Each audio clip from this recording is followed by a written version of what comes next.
بسم اللہ الرحمن الرحیم ان الحمد للہ نحمده ونستعینه ونستغفره ونعوذ باللہ من شرور انفسنا ومن سیئات اعمالنا من يهده الله فلا مضل له ومن يضلل فلا هادي له واشهد ان لا اله الا الله وحده لا شريك له واشهد ان محمدا عبده ورسوله اما بعد فان خير الحديث كتاب الله وخير الهدي هدي محمد صلى الله عليه وسلم وشر الامور محدثاتها وكل محدثة بدعة وكل بدعة ضلالة وكل ضلالة في النار رب اشرح لي صدري ويسر لي امري واحلل عقدة من لساني يفقهوا قولي رب اعوذ بك من همزات الشياطين واعوذ بك رب ان يحضرون اعوذ بالله السميع العليم من الشيطان الرجيم انا عرضنا الامانة على السماوات والارض والجبال فابين ان يحملنها واشفقن منها وحملها الانسان انه كان ظلوما جهولا۔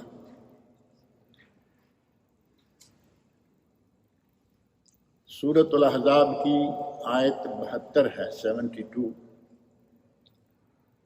جس میں اللہ رب العزت نے ارشاد فرمایا ہے انا عرضنا الامانۃ علی السماوات والارض، ہم نے آسمانوں اور زمینوں پر اپنی امانت پیش کی، والجبال اور پہاڑوں پر، فابین ان یحملنها انہوں نے اس امانت کو اٹھانے سے انکار کر دیا، واشفقن منها اور اس امانت کے بوجھ سے ڈر گئے، وحملها الانسان اس امانت کو انسان نے اٹھا لیا، انہ کان ظلوما جہولا یہ بڑا ہی ظالم اور بڑا ہی جاہل ہے۔ یہ امانت کیا تھی؟ سب سے پہلے تو ہمیں یہ معلوم ہونا چاہیے کہ اللہ رب العزت نے آسمانوں، زمین اور پہاڑوں پر کیا امانت پیش کرنا چاہی کہ وہ ڈر گئے کہ یہ ہم سے نہیں ہو پائے گا۔ وہ امانت تھی شریعت، اللہ رب العزت کی شریعت، کہ تم اس شریعت کے احکام کی پابندی کرو گے نہیں کرو گے۔ انہوں نے انکار کر دیا اور انکار کیا، واشفقن منها ڈرتے ہوئے انکار کر دیا کہ ہم سے یہ نہیں اٹھائی جائے گی، یہ ذمہ داریاں، یہ فرائض و واجبات یہ ہم سے ادا نہیں ہوں گے۔ اور اللہ رب العزت ارشاد فرماتے ہیں کہ وہی امانت جب ہم نے انسان پر پیش کی تو انسان نے وہ امانت اٹھا لی، وحملها الانسان انہ کان ظلوما جہولا بڑا ظالم اور بڑا جاہل۔ لیکن جب اللہ رب العزت کسی کی مدد کرتا ہے تو پھر اس امانت کو، اس ذمہ داری کو، ان فرائض اور واجبات کو ادا کرنے میں بھی وہ مدد کرتا ہے۔ قرآن کریم میں اللہ رب العزت نے نماز کو بڑی بھاری چیز قرار دیا ہے کہ نماز بڑی بھاری چیز ہے، لیکن ساتھ ہی یہ بھی بتا دیا کہ جس کے لیے اللہ آسان کر دے اس کے لیے یہ کوئی مشکل نہیں رہتی۔ جو لوگ پہلے بے نمازی رہے ہیں وہ تھوڑا سا اپنے پیچھے نظر ڈال کے دیکھیں، اس وقت ایسے محسوس ہوتا ہوگا 5 وقت نماز پڑھیں گے، سردی ہوگی 5 مرتبہ وضو کریں گے، کام، ڈیوٹی، دفتر چھوڑ کر جانا پڑے گا، تو یہ باتیں بڑی بوجھل، بڑی بھاری، بڑی مصیبت، بڑی مشکل نظر آتی ہیں۔ لیکن جب اللہ توفیق دے دے، اللہ مدد کر دے تو پھر یہ مشکل نہیں رہتی ہیں۔ آپ سب لوگ دیکھ رہے ہیں بالکل ایسے ہو جاتا ہے کہ جیسے کوئی ایک روٹین ورک ہے، 5 وقت وضو کر رہے ہیں، 5 وقت اذانیں سنتے ہیں، 5 وقت نمازیں ادا کرتے ہیں، جماعت کے ساتھ ادا کرتے ہیں۔ اللہ رب العزت کی مدد شامل حال ہو گئی اور جب اللہ کی مدد شامل حال ہو گئی تو مسئلہ حل ہو گیا۔ انسان نے یہ امانت اٹھا لی اور اللہ نے انسان کی مدد کی، اور اس کے لیے یہ امانت اٹھانا آسان ہے۔ لیکن چاہے کتنا بھی آسان ہو، امانت امانت ہے، ذمہ داری ہے، اور اس ذمہ داری کو پورا کرنے کے لیے انسان پر کچھ پابندیاں عائد ہوتی ہیں۔ سب سے بڑی اور سب سے اہم پابندی آپ صرف ایک ہی سمجھ لیں کہ انسان کو کھانے پینے کے معاملے میں بھی پابند ہونا پڑتا ہے۔ کھانا کیا کھائیں، کیا حلال ہے، اور کیا نہ کھائیں جو کہ حرام ہے۔ آپ صرف اسی کو دیکھیں تو لگتا ہے کہ تو بڑی سخت پابندی ہے۔ جن کے یہاں حلال و حرام کی تمیز نہیں، وہ آپ سمجھ سکتے ہیں کہ چلتے پھرتے جہاں سے جو چاہے پکڑا، اٹھایا، پکایا، کھایا، کوئی پوچھنے والا نہیں۔ لیکن مسلمان کی یہ شان نہیں ہے۔ مسلمان کی شان یہ ہے کہ وہ پہلے یہ دیکھتا ہے کہ یہ چیز میرے لائق ہے بھی نہیں، میرے لیے جائز ہے یا نہیں، میں اسے خریدوں، میں اسے پکاؤں، میں اسے کھاؤں، کیا مجھے میری شریعت اجازت بھی دیتی ہے یا نہیں۔ لیکن مسلمانوں پر اللہ رب العزت کا بڑا احسان ہے کہ وہ تمام حرام چیزوں سے بچتے ہوئے اللہ کی جو حلال نعمتیں ہیں ان کو استعمال کرتے ہوئے نارمل زندگی گزار رہے ہیں۔ کہیں کبھی کسی کو لگا ہے کہ میں جیل میں بند ہوں، مجھے میری مرضی کی چیز نہیں ملتی؟ آپ کی مرضی کی ہر چیز روئے زمین پر موجود ہے، اور چھوٹی چھوٹی جو پابندیاں اللہ رب العزت نے لگائی ہیں وہ بھی بہت تھوڑی ہیں۔ آپ اندازہ کریں کہ قرآن کریم میں اللہ رب العزت نے جن چیزوں کو حرام قرار دیا ہے وہ چند چیزیں ہیں۔ گنتی کریں تو انگلیوں پر گنی جا سکتی ہیں کہ یہ چند چیزیں حرام ہیں، اور دنیا تو بھری ہوئی ہے چیزوں سے۔ جن چیزوں کو اللہ نے اور اس کے رسول نے حرام قرار نہیں دیا ان کی گنتی ہی نہیں کی جا سکتی۔ یہی وجہ ہے کہ حرام چیزوں کو گن دیا، حلال کو کھلا چھوڑ دیا کہ باقی سب تمہارے لیے جائز ہو رہا ہے۔ امانت کو اٹھانے کا ایک معنی یہ بھی ہے کہ ہمیں سب سے پہلے اپنے کھانے پینے کا خیال رکھنا ہوگا، کیا حلال ہے، کیا حرام ہے۔ اور ہمارے یہاں ایک لفظ صرف امانت ایک ہی معنی میں معروف ہے، اور وہ معنی ہے کہ آپ نے مجھے کچھ پیسے دیے، اگر میں نے پیسے واپس کرنے میں خیانت کی تو کہیں گے کہ یہ امانت میں خیانت کرتا ہے۔ امانت ہم نے صرف یہ سمجھ لیا کہ پیسے لیے اور کھا گیا، پیسے لیے ہضم کر گیا، پیسے لیے ان میں گڑبڑ کر گیا، زیادہ لیے تھوڑے مانے، صرف یہ امانت نہیں ہے۔ پوری کی پوری شریعت امانت ہے۔ فرائض سارے کے سارے امانت ہیں۔ دن میں 5 وقت نمازیں ادا کرنا ہم پر اللہ کی طرف سے امانت ہے۔ روزہ رکھنا امانت ہے، حج امانت ہے، زکوٰۃ دینا امانت ہے۔ زکوٰۃ میں تو پھر پیسے ہی آ جاتے ہیں، وہ تو ہم اچھی طرح سمجھتے ہیں نا کہ پیسے کو ہی ہم نے صرف امانت سمجھا ہوا ہے۔ زکوٰۃ میں تو امانت بھی ہمارے پاس اس میں سے کتنی بنتی ہے، اصل میں آپ کے پاس کروڑوں ہیں، بلین ٹریلینز ہیں، ان میں سے امانت خاص طور پر وہ پیسہ شمار ہوگا جو اس کا 2.5% نکلتا ہے، زکوٰۃ۔ وہ امانت ہے جو ہم نے ہر حال میں ادا کر دی۔ اور یہ بات میں کئی مرتبہ ذکر کرتا رہتا ہوں کہ ہم سے 2.5% دینا مشکل ہوا۔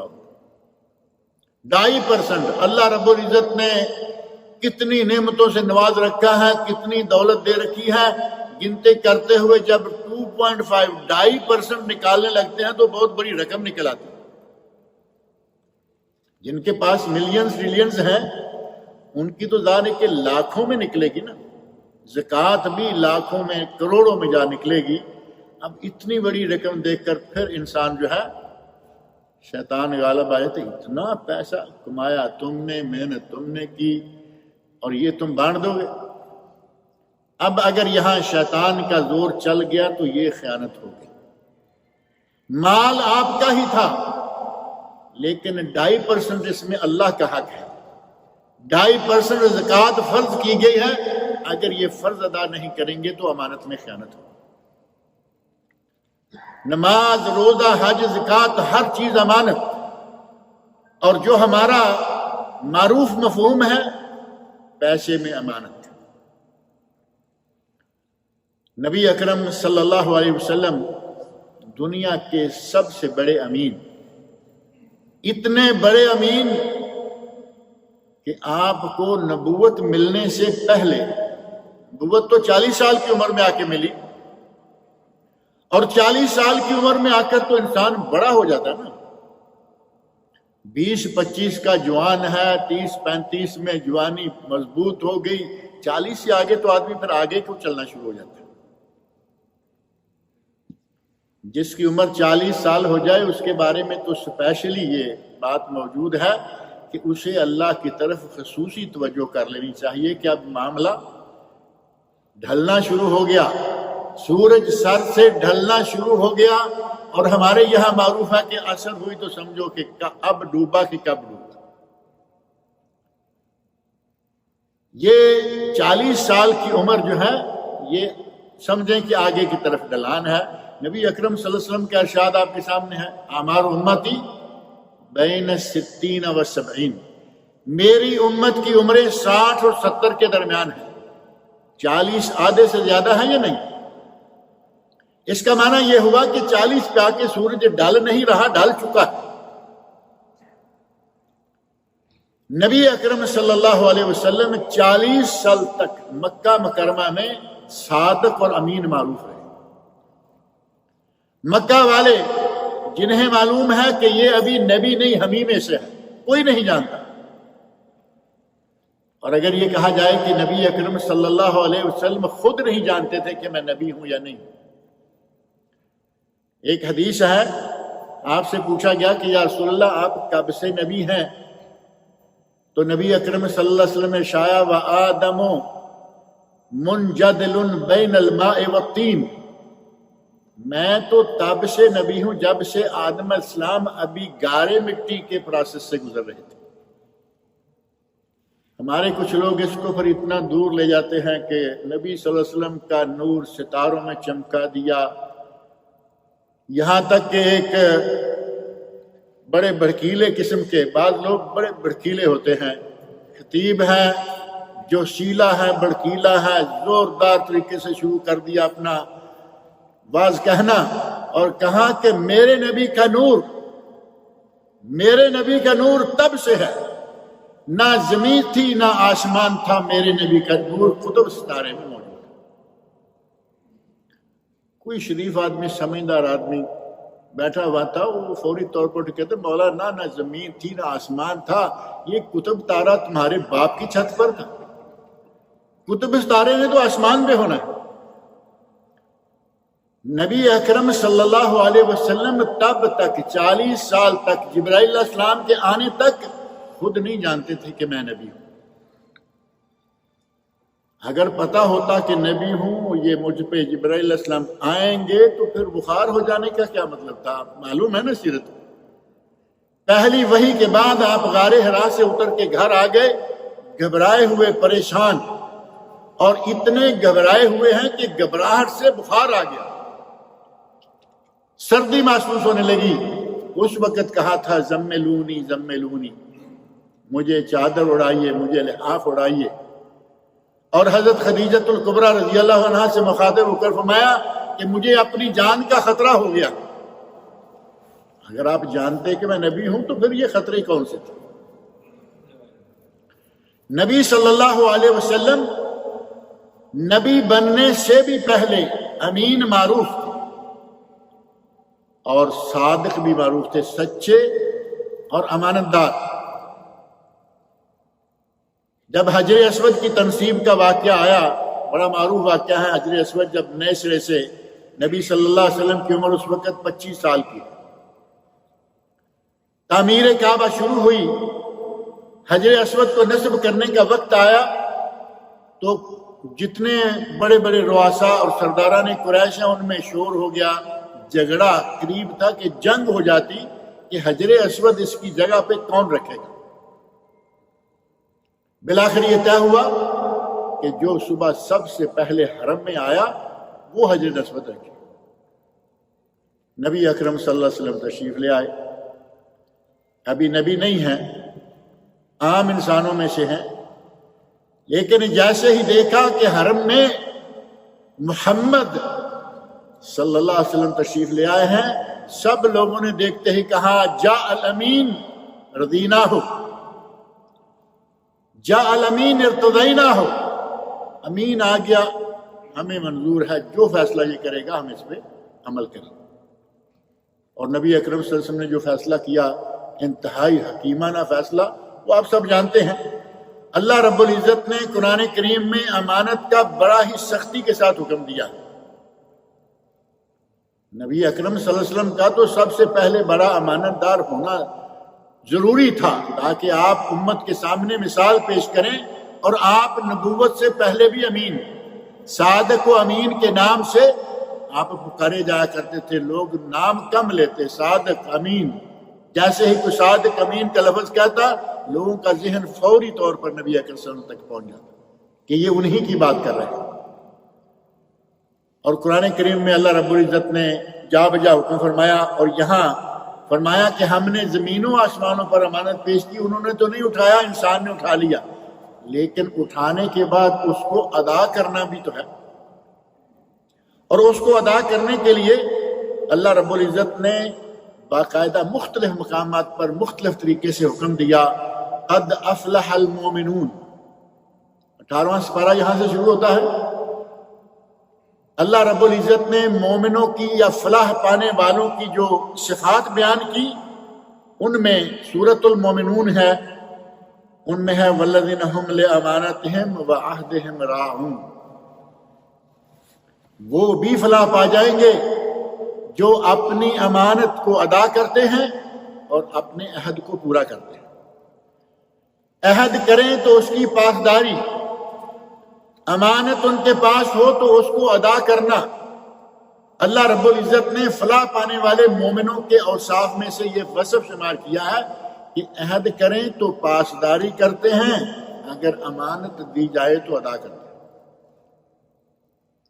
اور نبی اکرم صلی اللہ علیہ وسلم نے ایک حدیث بڑی مشہور ہے، آیت المنافق ثلاث، منافق کی 3 نشانیاں ہیں، منافق کی 3 نشانیاں ہیں۔ اذا حدث کذب، جب بولے تو جھوٹ بولے۔ کئی لوگوں کی عادت ہے نا، بغیر کسی وجہ کے ایک آدمی مجبوری میں آ کے کہیں پھنسا ہوا گناہ سمجھتے ہوئے جھوٹ بول رہا ہے۔ کچھ لوگ ہیں نہ مجبوری ہے نہ گناہ سمجھتے ہیں، بلکہ ایسے ہی لوگوں کو ہنسانے، اپنے آپ کو وہاں بڑا خوش اخلاق یہ وہ کہنے، بڑی زبردست طبیعت ہے، ساری مجلس کو یہ ہنسا دیتے ہیں، خوش رکھتے ہیں، بلا وجہ کے جھوٹ بولتے چلے جانا۔ نبی اکرم صلی اللہ علیہ وسلم نے فرمایا ہے جو محض لوگوں کو ہنسانے کے لیے جھوٹ بولتا ہے اس کے لیے بھی ہلاکت، محض ہنسانے کے لیے، اسے اور کوئی غرض نہیں ہے کہ اس کے پیچھے اس کو کچھ ملنے والا ہے، صرف لوگوں کو ہنسانا چاہتا ہے، فرمایا اس کے لیے بھی ہلاکت ہے۔ منافق کی پہلی نشانی یہ کہ وہ جب بولے تو جھوٹ بولے، اذا حدث کذب واذا اؤتمن خان، جب اسے امانت دی جائے تو امانت میں خیانت کرے، واذا وعد اخلف، اور جب وعدہ کرے عہد کرے تو اس کی خلاف ورزی کرے۔ ایک حدیث میں یہ 3 آیات نشانیاں ہیں، اور ایک دوسری حدیث صحیح سند سے ثابت ہے، اس میں 4 ہیں۔ 3 یہ ہیں اور چوتھی اس میں یہ ہے اذا خاصم فجر، کہ جب وہ کبھی جھگڑنا شروع کرے، کسی سے جھگڑا ہو جائے تو بد زبانی پہ اتر آئے۔ جھگڑا ہونا ممکن ہے، ناراضگی ہو گئی، تھوڑی گرم شرد گفتگو آ گئی، لہجے میں تلخی آ گئی، لیکن تیری ماں کی تیری بہن کی شروع کر دینا منافقوں کی نشانی ہے۔ وَإِذَا خَاصَمَ فَجَرَ، جب کبھی جھگڑے تو بدزبانی کرے، گالی گلوچ کرے، فاجر فجور۔ یہ منافق کی 4 نشانیاں۔ اور نبی اکرم صلی اللہ علیہ وسلم فرماتے ہیں جس میں جتنی نشانیاں ہوں گی اسی کی نسبت سے وہ منافق ہوگا. ایک نشانی ہے چار ہوئی تو منافق ہوا، ایک نشانی ہوئی تو 25% منافق، 2 ہوئی تو 50%، 3 ہوئی تو 75%، اور اگر 4 ہو گئی تو نبی اکرم صلی اللہ علیہ وسلم کا ارشاد ہے کانا منافقا خالصا، وہ پکا منافق ہے، پیور منافق. منافق کی نشانیوں میں سے ایک نشانی یہ امانت میں خیانت بھی ہے. اور اللہ رب العزت نے جا بجا قرآن کریم میں فرمایا ہے کہ امانتیں ادا کرو. نبی اکرم صلی اللہ علیہ وسلم نے ارشاد فرمایا امانتیں ادا کرو. سورۃ النساء کی آیت 58 میں اللہ رب العزت ارشاد فرماتے ہیں ان اللہ یأمرکم، اللہ تمہیں حکم دیتا ہے، مطالبہ نہیں محض. ان اللہ یأمرکم ان تعدوا الامانات الی اہلها، ان تعدوا الامانات الی اہلها، امانتیں ان کے اہلیان کو دے دو، امانت جن کی ہے ان کو ادا کر دو. پیسہ بھی امانت ہو گیا، اور ایک امانت ہے جس کے بارے میں ہم بالکل لاپرواہ ہیں، ہم اس کو امانت سمجھتے نہیں. اگر کسی کی کوئی ڈیوٹی لگی ہے تو وہ بھی اس کے ذمہ امانت ہے. حکومت کی ڈیوٹی ہے تو حکومت کی امانت، اگر کسی کمپنی کی ڈیوٹی ہے تو کمپنی کی امانت، اگر کسی کفیل کی اپنی پرسنل ڈیوٹی ہے تو اس کی امانت. ہر آدمی کے ذمے جو بھی کام لگایا گیا اور اس کا وہ باقاعدہ معاوضہ بھی لے رہا ہے وہ اس کے ذمے امانت ہے. مدرس ہے، ہر مہینے وہ تنخواہ لیتا ہے، اس کے ذمہ امانت کیا ہے کہ اس کی جو ڈیوٹی ہے 5 گھنٹے 4 گھنٹے 2 پیریڈ 7 پیریڈ جتنے بھی اس کی ڈیوٹی ہے وہ پوری ذمہ داری سے اس کو ادا کرے. اس کے جو طالب علم ہیں، اسٹوڈنٹس ہیں، ان کو پڑھائے.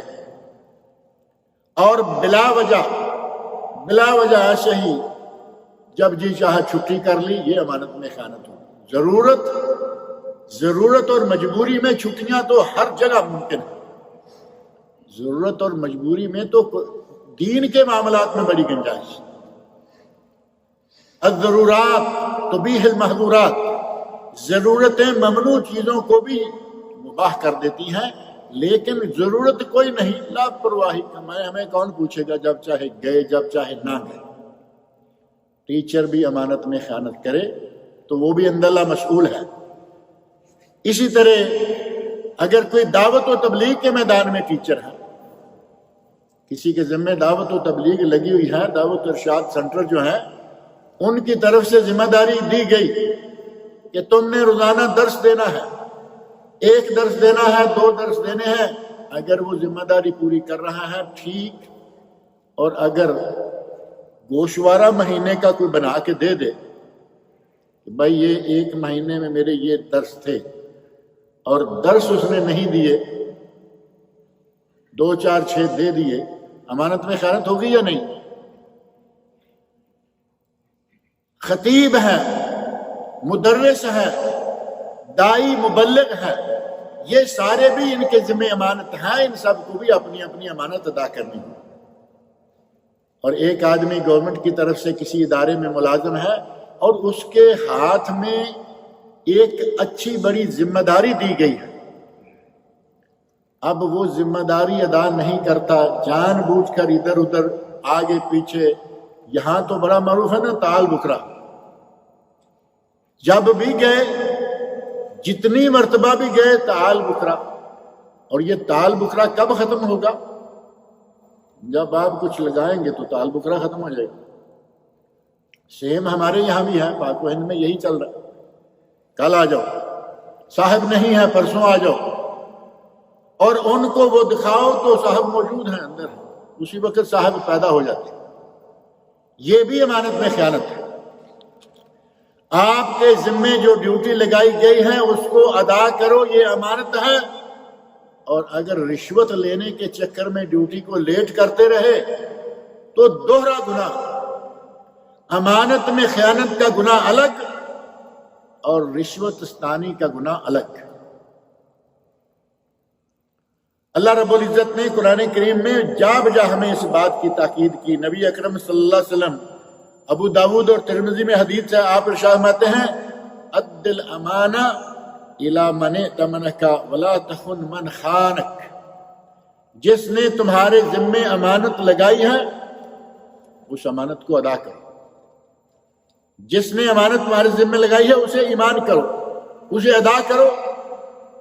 اور مسند امام احمد میں جس حدیث کو علامہ امام البانی رحمۃ اللہ علیہ نے صحیح قرار دیا ہے، اس میں ہے لا ایمان لمن لا امانت له، جو امانت کی ادائیگی میں مکمل نہیں اس کا ایمان نہیں، لا ایمان اس کا کوئی ایمان نہیں، لمن لا امانت له جس کی امانت نہیں، امانت داری نہ کرے تو اس کا کوئی ایمان نہیں۔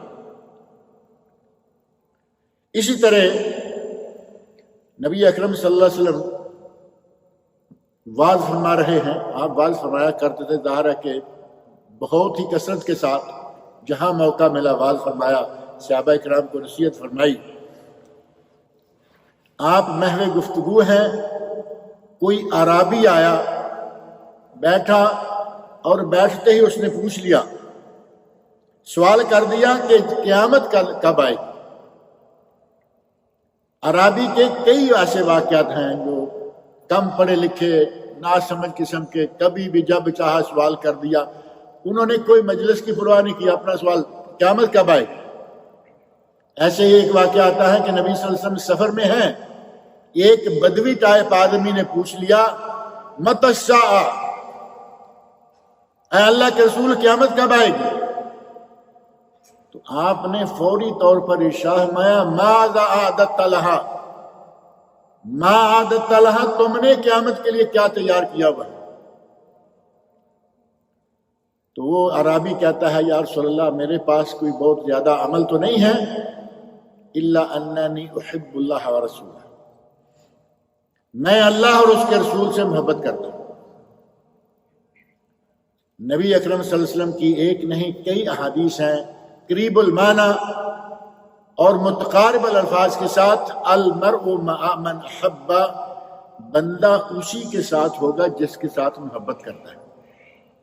تم اللہ اور اللہ کے رسول کے ساتھ محبت کرتے ہو، اللہ رب العزت تمہیں اپنے قریب کرے گا، رسول اللہ صلی اللہ علیہ وسلم کے ساتھ تم جنت میں ہوگے۔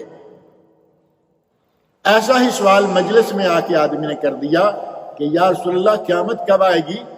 نبی اکرم صلی اللہ علیہ وسلم نے کوئی جواب نہیں دیا، خاموش رہے، بات جاری رکھی، جیسے بات ختم کر لی اب پوچھا کہ وہ سائل کہاں ہے؟ وہ آدمی اٹھا کہتا ہے یا رسول اللہ میں ہوں۔ ایسے کئی ایک واقعات صحابہ کرام کے پیش آتے ہیں کہ بیٹھ گئے، نبی اکرم صلی اللہ علیہ وسلم نے وقتی طور پر خاموشی اختیار کی، لیکن یہ نہیں کہ اب چھوڑ ہی دیں گے۔ نبی صلی اللہ علیہ وسلم کی مجلس سے کوئی آدمی جواب لیے بغیر جائے، ایسا کبھی نہیں ہوا۔ اور صحیح طریقہ کار یہ ہے کہ گفتگو کے دوران نہیں تو کم از کم آپ پوچھیں، اور جو بولنے والا ہے اس کا فرض ہے کہ وہ جواب دے کے جائے، اطمینان کرا کے جائے۔ ہمارے یہاں پاک و ہند میں کچھ ادارے ایسے ہیں، مدرسے ایسے ہیں کہ وہاں سوال کرنے کی اجازت نہیں ہوتی، اور اس مکتب فکر کے علماء کے پاس درس ہے، وعظ ہے، تقریر ہے، کچھ بھی ہے، آپ سوال نہیں کر سکتے، سنیے اور بس۔ جبکہ نبی اکرم صلی اللہ علیہ وسلم کی سنت کے خلاف آپ سائلین کے سوال کا جواب دیا کرتے تھے۔ آپ جب فارغ ہوئے گفتگو سے، پوچھا کہ سائل کون ہے؟ کہا یا رسول اللہ میں ہوں۔ سوال کیا ہے؟ قیامت کب آئے گی؟ تو نبی اکرم صلی اللہ علیہ وسلم نے ارشاد فرمایا فَإِذَا ضُيِّعَتِ الْأَمَانَةُ فَانْتَظِرِ السَّاعَةَ، جب امانت ضائع کی جانے لگی تو سمجھو کہ قیامت آئی گی۔ اب امانت کا ضائع کیے جانا کیا ہے؟ چونکہ وہ تو عربی ہے، بدو ہے، وہ کہتا ہے کہ کیف اضاعتها، اے اللہ کے رسول امانت کو ضائع کرنا کیسے ہوگا؟ تو نبی اکرم صلی اللہ علیہ وسلم فرماتے ہیں اذا وسد الامر الى غیر اہلہ فانتظر الساعہ، جب کوئی معاملہ، جب کوئی ذمہ داری، جب کوئی ڈیوٹی کسی نااہل کو دے دی جائے تو سمجھو کہ قیامت ہے۔ نااہل کو ڈیوٹی دے دی جائے۔ ابھی آپ کے پاس بڑے ویل ایجوکیٹڈ پڑھے لکھے لوگ موجود ہیں، وہ بیچارے جوتے چھڑکاتے پھر رہے ہیں کہ کہیں کام مل جائے، کام نہیں، اور بڑے بڑے عہدوں پر وہ بیٹھے ہوئے ہیں، کوئی پرائمری پاس ہے، کوئی مڈل پاس ہے، کوئی شاد ہی ان میں ہوگا جسے کہا جائے کہ وہ پڑھا لکھا۔ ایسا ہے یا نہیں ہمارے؟ بلکہ ابھی حال ہی میں ہمارے ملکوں میں کچھ پابندی لگائی گئی کہ جس کو M N A M P A ہونا ہے وہ کم از کم بی اے پاس ہو، ورنہ کوئی پابندی نہیں تھی، اور ہر کوئی پیسہ ہونا چاہیے۔ بڑے بڑے جتنے منصب اور جتنی نوکریاں ہیں وہ ان کے پاس۔ نبی اکرم صلی اللہ علیہ وسلم فرماتے ہیں اذا ضیعت الامانہ فانتظر الساعہ، جب امانت ضائع کی جانے لگے تو پھر انتظار کرو کہ قیامت آئے گی۔ اور یہ سلسلہ آج بالخصوص آپ دیکھتے ہیں کہ یہ بہت ہو چکا ہے۔ سرکاری اداروں میں خاص طور پر یہی حال ہے۔ سرکاری اداروں میں آپ کو پیسے کے زور سے نوکری ملے گی، پیسے کے زور سے ملے گی۔ جو صحیح معنوں میں کوالیفائی کرنے والا ہے، جو اہل ہے، اس کو نوکری نہیں مل رہی کیونکہ اس کے پاس وہ رقم نہیں جو پہلے ادا کرے اس کو نوکری ملے۔ آج کے دور میں جو صورتحال بنی ہوئی ہے، نبی اکرم صلی اللہ علیہ وسلم نے جس بات کی طرف اشارہ کیا ہے وہ ہم اپنی آنکھوں سے دیکھ سکتے ہیں کہ آج امانتیں ضائع کی جا رہی ہیں، نوکریاں نااہلوں کو دی جا رہی ہیں، وزارتیں نااہلوں کو دی جا رہی ہیں، اور یہ عمل عام ہے ہمارے بر صغیر میں تو خاص طور پر بڑا عام ہے۔ یہ نوکریاں تو دور کی بات ہے۔ طالب علم ہے، اسٹوڈنٹ ہے، ابھی اس کو میڈیکل میں داخلہ چاہیے، انجینئرنگ میں داخلہ چاہیے، بہترین نمبر، سب سے اچھے وہ نمبر لیے ہوئے ہیں، وہ اس لائق ہے کہ اس کو داخلہ کالج میں دیا جائے، نہیں مل رہا، اور کہتے ہیں کہ ڈونیشن لے کے آؤ۔ ڈونیشن کا معنی تو مشہور ہے نا، ڈونیشن کا معنی کیا ہے؟ رشوت نہیں، ڈونیشن کا معنی ہے تبرع، اللہ کی راہ میں کوئی چیز دینا۔ بلڈ ڈونیشن ہوتا ہے تو وہ کیا ہم سمجھتے ہیں کہ بیچا جاتا ہے یا وہ رشوت ہے؟ نہیں، ڈونیشن ہے یعنی خیرات کرنا۔ کالجوں کے لوگوں نے اپنے رشوت لینے کے انداز کو ڈونیشن کا نام دے رکھا ہے۔ ڈونیشن لے کے آؤ، تمہیں داخلہ دے دیں گے۔ بہترین نمبر لے کر آدمی بیچارہ گھر بیٹھا ہوا ہے اور نااہل قسم کا لڑکا داخل ہے، کیونکہ ڈونیشن کیا، وہ کالج چلا رہے۔ یہ ہے اذا ضیعت الامانہ فانتظر الساعہ، جب امانت ضائع کی جانے لگے تو پھر انتظار کرو کہ اب قیامت بھی قریب آ گئی۔ اور یہ سلسلہ آج کے دور میں بطور خاص بہت ہی عام ہو چکا ہے۔ اللہ رب العزت نے قرآن کریم میں جا بجا اس کا ہمیں حکم دیا ہے کہ امانت میں خیانت نہ کرو، بلکہ امانتیں ادا کرو۔ امانت کا تعلق اللہ تعالیٰ سے ہے، فرائض و واجبات سے ہے تو، رسول اللہ صلی اللہ علیہ وسلم کی سنتوں سے تعلق ہے تو، اور اگر اللہ کے بندوں سے تعلق ہے، ہر حال میں امانت کو ادا کرو۔ سورۃ الانفال کی آیت نمبر 27 میں اللہ رب العزت فرماتے ہیں یا ایھا الذین آمنوا لا تخونوا اللہ والرسول، اے ایمان والو اللہ اور اللہ کے رسول کی خیانت مت کرو۔ اللہ کی خیانت کیا ہوئی؟ اللہ نے جو فرائض عائد کیے ہیں وہ ادا کرو، نہیں کرو گے تو خیانت۔ رسول اللہ صلی اللہ علیہ وسلم نے جو احکام صادر فرمائے ہیں ان پہ عمل کرو، نہ کرو گے تو خیانت۔ اور یہ بہت بڑی ذمہ داری ہے جس کو اللہ رب العزت نے آسمان و زمینوں پر پیش کیا، تو انہوں نے اسے اٹھانے سے انکار کر دیا اور انسان نے یہ اٹھا لی۔ انسان میں اللہ رب العزت نے بڑی قوت رکھی ہے، پہاڑوں کو مسخر انسان کر رہا ہے آج، جانوروں کو جو اس سے بہت بڑی طاقت والے ہیں ان کو بھی مسخر کر رہا ہے انسان. اور صحیح بات یہ ہے کہ یہ سارا کچھ اللہ رب العزت کی عنایت سے ہے. ہاتھی کتنا بڑا جانور ہے، انسانوں کی اشاروں پہ چل رہا ہے. شیر جنگل کا بادشاہ انسانوں کے اشاروں پر چل رہا ہے.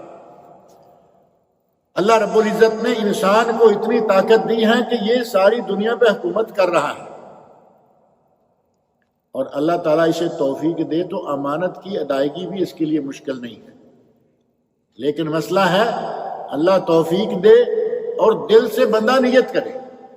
اب یہ بھی تو نہیں ہے کہ صرف یہ کہیں کہ ہمیں توفیق نہیں ہوئی.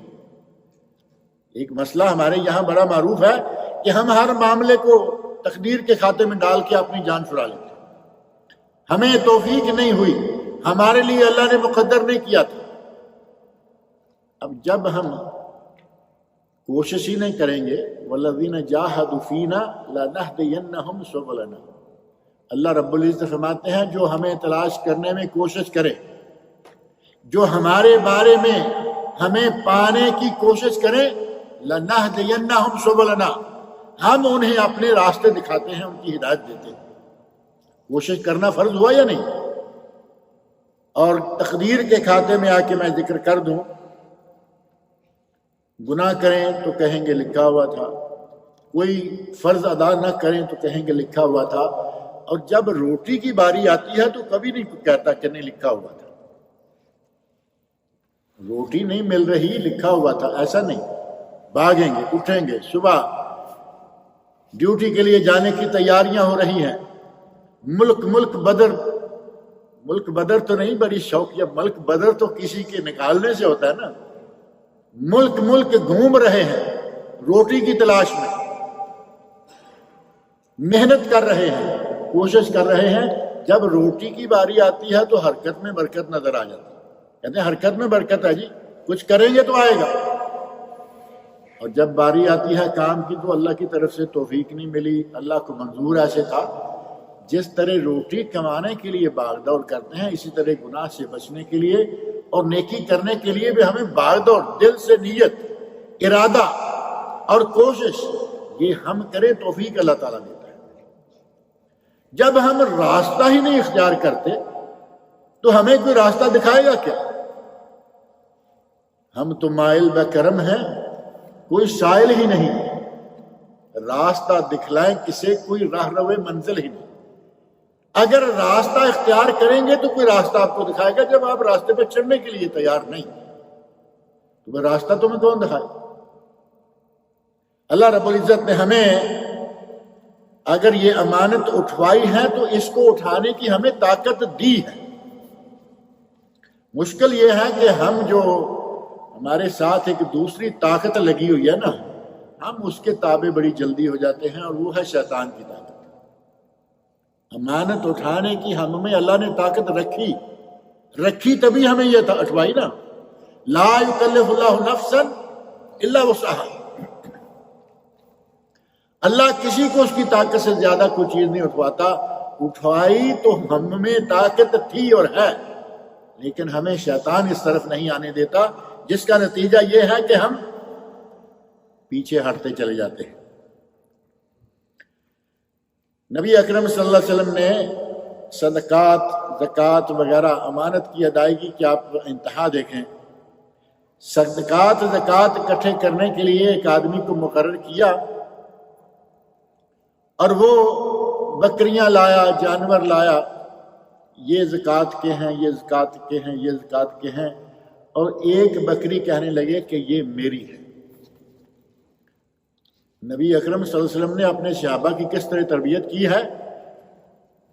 یہ بکری میری ہے، انہوں نے مجھے ہدیہ دی. نبی اکرم صلی اللہ علیہ وسلم ارشاد فرماتے ہیں فَهَلَّا جَلَسْتَ فِي بَيْتِ أَبِيكَ وَأُمِّكَ حَتَّى تَأْتِيكَ هَدِيَّتُكَ إِن كُنتَ صَادِقًا. تم کہہ رہے ہو کہ یہ ہدیہ ہے، گفٹ ملا ہے مجھے. اگر تم اپنے ماں باپ کے گھر میں بیٹھے رہتے تو دیکھتے کہ تمہیں یہ ہدیہ آتا. بتا رہے ہیں کہ کیسے آتا. فرمایا یہ بکری شامل کر دو باقی بکریوں میں زکوٰۃ کے مال میں۔ نبی اکرم صلی اللہ علیہ وسلم نے رشوت لینے والوں کا اور آج گفٹ کے نام سے رشوت لینے والوں کا راستہ 1400 سال پہلے بند کر رکھا ہے۔ آج گفٹ کا بڑا رواج ہے نا، کہ گفٹ مختلف طریقوں سے، مختلف انداز، مختلف سیکٹرز میں گفٹ کے نام سے رشوت دی جا رہی ہے۔ اگر ہم صحیح معنوں میں نبی اکرم صلی اللہ علیہ وسلم کی اس حدیث کو اپنے سامنے رکھیں تو معاملہ بالکل کلیئر ہو جاتا ہے کہ یہ گفٹ نہیں ہوتا۔ کسی آفیسر کو کچھ دیا جانا، آفیسر کو آپ جو بھی دیتے ہیں وہ گفٹ نہیں۔ اگر آفیسر آپ کا رشتہ دار ہے، دوست ہے پرانا پہلے سے، اور اس کے اس منصب پر آنے سے پہلے آپ کا لینا دینا گفٹ وغیرہ چل رہا ہے تو پھر ٹھیک ہے۔ اور اگر آپ صرف اس لیے اس کو گفٹ دے رہے ہیں کہ آپ کا کھاتا چلتا رہے، آپ آئیں، آپ کا جو کام ہو وہی کراتا رہے، ہر جائز و ناجائز کام۔ اور یہاں ایک گفٹ کا ذکر اور کر دوں، کچھ لوگ ایسے ہیں دکانوں پہ یا بڑے بڑے سٹورز میں خرید و فروخت کا کام کرتے ہیں، پرچیزر جو ہیں، جو بڑے بڑے سٹورز کے مالک ہیں وہ پرچیزرز کو بڑے بڑے گفٹ دیتے ہیں، گاڑیوں سے لے کے گھڑیوں تک۔ گھڑی تو چھوٹی ہوتی ہے نا، گاڑیوں تک کے گفٹ۔ بلکہ اگر یہ کہا جائے کہ کچھ لوگ تو پورے بنگلوں کے گفٹ دیتے ہیں، بنگلے تک بنا کے تیار کر کے کہا چابیاں یہ بنگلہ آپ کا ساتھ۔ کوئی چھوٹی سی بات تو نہیں ہے نا۔ اب اگر یہ اس کا رشتہ دار ہے، اس کا لینا دینا پہلے سے چل رہا ہے، اس نے اسے کبھی بنگلہ دیا تھا وہ اس کو دے رہا تو بات الگ ہے۔ اب اس نے اس ایک بنگلے کے نتیجہ میں اس سے پتہ نہیں کتنے بنگلے نکلوانے۔ ہمارے ایم پی اے جو ہے وہ کروڑوں خرچ کر کے ممبری لیتے ہیں اور پھر وہ اربوں کماتے ہیں۔ کہتے ہیں اتنا پیسہ خرچ کیا تھا الیکشن میں۔